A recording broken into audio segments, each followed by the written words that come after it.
राधे राधे भक्तों, आज हम आपको तुलसी महात्म और तुलसी विवाह की विधि बता रहे हैं।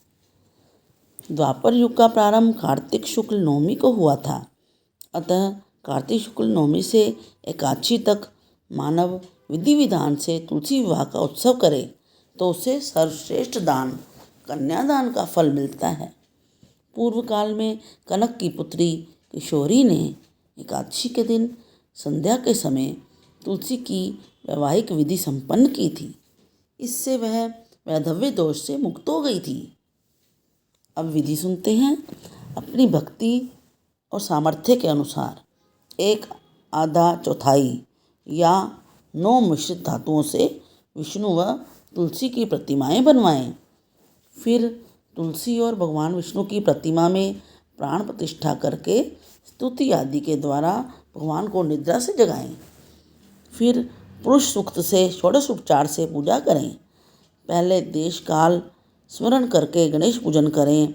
फिर पुण्याहवाचन करके वेद मंत्रों का उच्चारण करके शंख और घंटी बजाते हुए भगवान विष्णु की प्रतिमा को तुलसी के निकट लाकर रख दें।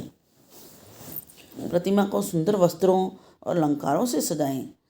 उसी समय भगवान का आवाहन इस मंत्र से करें। आगच्छ भगवद्देव अर्चिष्यामि केशव, तुभ्यं दास्यामि तुलसीं सर्व काम प्रदो भव। अर्थात, हे भगवान केशव, आइए देव, मैं आपकी पूजा करूँगा, आपकी सेवा में तुलसी को समर्पित करूँगा। आप मेरे सब मनोरथों को पूर्ण करें। इस प्रकार से आवाहन के बाद 3 बार अर्घ्य, पाद्य और विष्टर का उच्चारण करके इन्हें भी भगवान को समर्पित कर दें। तत्पश्चात कांसे के पात्र में दही, घी और मधु मतलब शहद रखकर उसे कांसे के ढक्कन से ढककर भगवान को अर्पण करें। इस प्रकार से कहें, हे वासुदेव, आपको नमस्कार है, यह मधुपर्क ग्रहण कीजिए। तब दोनों को एक दूसरे के समक्ष रखकर मंगल पाठ करें। इस प्रकार से गोधूली बेला में जब भगवान सूर्य कुछ दिखाई देते हैं तब कन्यादान का संकल्प करें और भगवान से यह प्रार्थना करें, आदि मध्य और अंत से रहित त्रिभुवन प्रतिपालक परमेश्वर, इस तुलसी को आप विवाह की विधि से ग्रहण करें। यह पार्वती के बीज से प्रकट हुई हैं, वृंदावन की भस्म स्थित हैं तथा आदि मध्य और अंत में शून्य हैं। आपको तुलसी अत्यंत प्रिय है, अतः इसे मैं आपकी सेवा में अर्पित करता हूँ। मैंने जल के घड़ों से सींचकर और अन्य सभी प्रकार की सेवाएं करके अपनी पुत्री की भांति इसे पाला पोसा है, बढ़ाया है और आपकी तुलसी आपको ही दे रहा हूँ।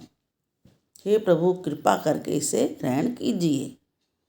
भगवान विष्णु को तुलसी का दान करके फिर तुलसी और विष्णु की पूजा करें। अगले दिन प्रातःकाल में पुनः पूजा करें। अग्नि की स्थापना करके उसमें 12 अक्षर मंत्र से खीर, घी, मधु और तिल मिश्रित द्रव्य को 108 आहुति दें। आप चाहें तो आचार्य से होम की शेष पूजा करवा सकते हैं।